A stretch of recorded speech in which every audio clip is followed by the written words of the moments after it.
Hi everyone, welcome back to the channel, and before we get into it, if you're not already subscribed, please do hit that button and validate my terrible life choices. Thanks.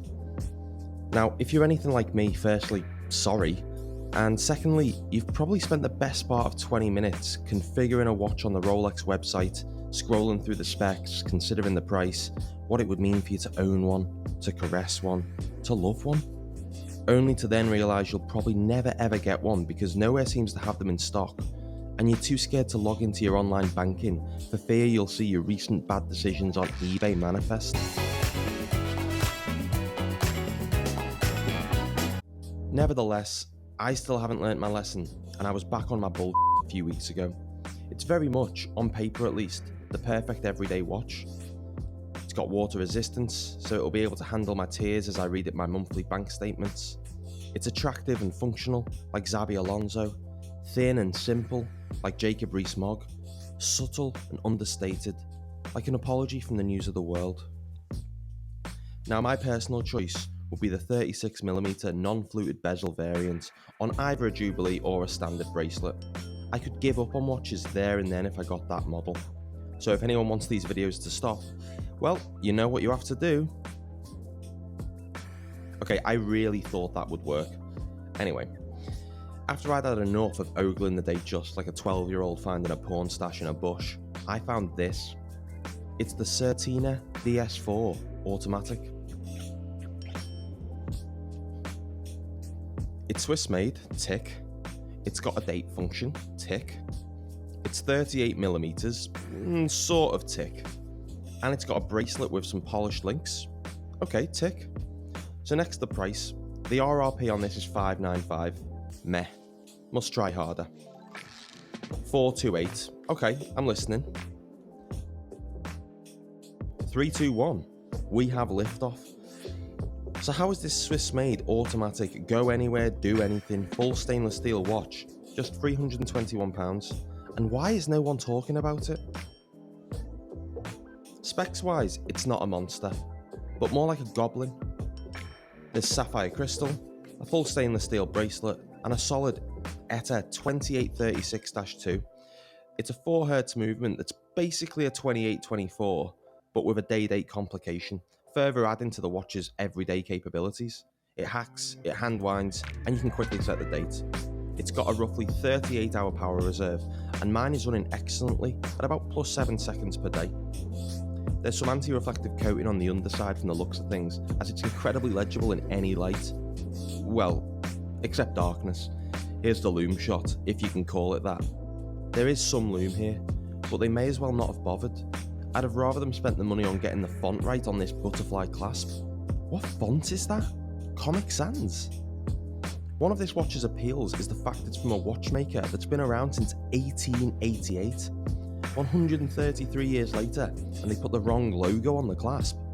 Yikes. The logo on the dial is perfect, and funnily enough, the number of lines of text and images matches that on the Rolex Datejust, with the logo doubling up as the marker at 12 on the Rolex. Nice. But unlike the flat black, enamel-like dial on that Rolex, the DS4 features this kind of raised outer section. It's nicely cut out around the date window, and you've also got markers between each minute marker, 3 of them. I could probably do without them, to be honest. They make the dial look a little cluttered at the edges. The hands though are very similar to the Rolex's baton handset, and the beveled, rectangular indices are applied.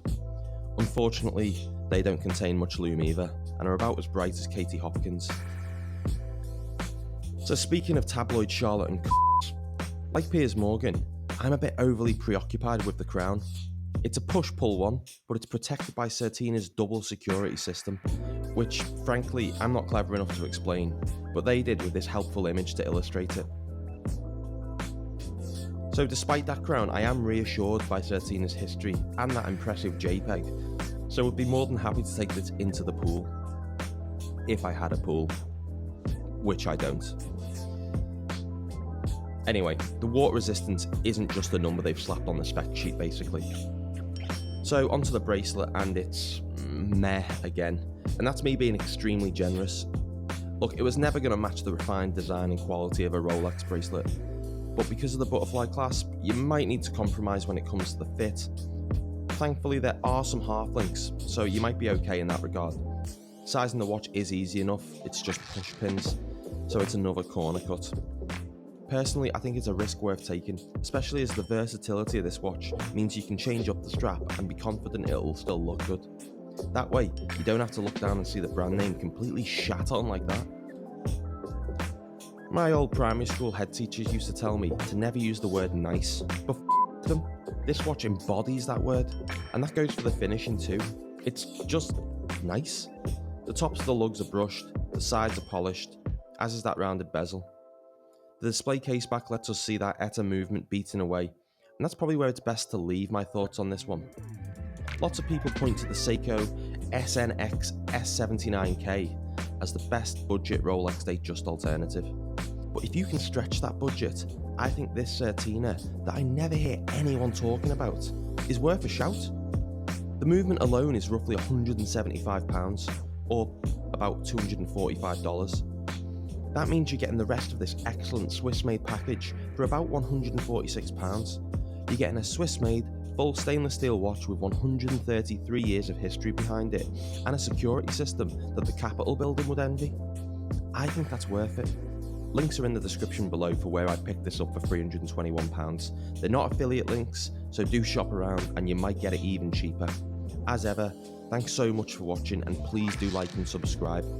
Every subscriber counts towards my girlfriend thinking that this whole watch thing might actually be somewhat interesting.